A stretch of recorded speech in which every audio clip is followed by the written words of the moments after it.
You need to know what kind of investor you are or what kind of investor your clients are. And quite often, they're quite different from what you are.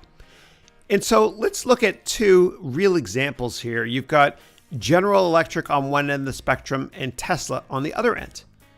And General Electric is for value investors, meaning investors that like to get a dividend yield and buy stuff that's relatively cheap.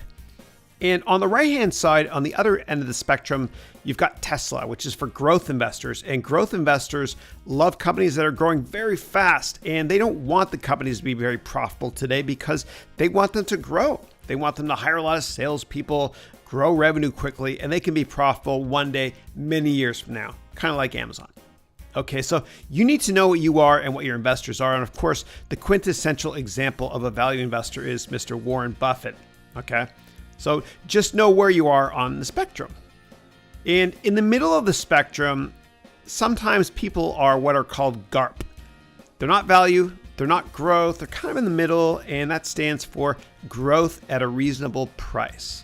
Growth at a reasonable price. And all growth investments eventually become value investments. And so for years and years and years, Microsoft was an incredible growth investment. And then it entered a period of purgatory for 10 years. It wasn't growth, it wasn't value, it was stuck in the middle. And now it's finally more of a value investment than it was before. And stocks that get caught in the middle are never worth investing in.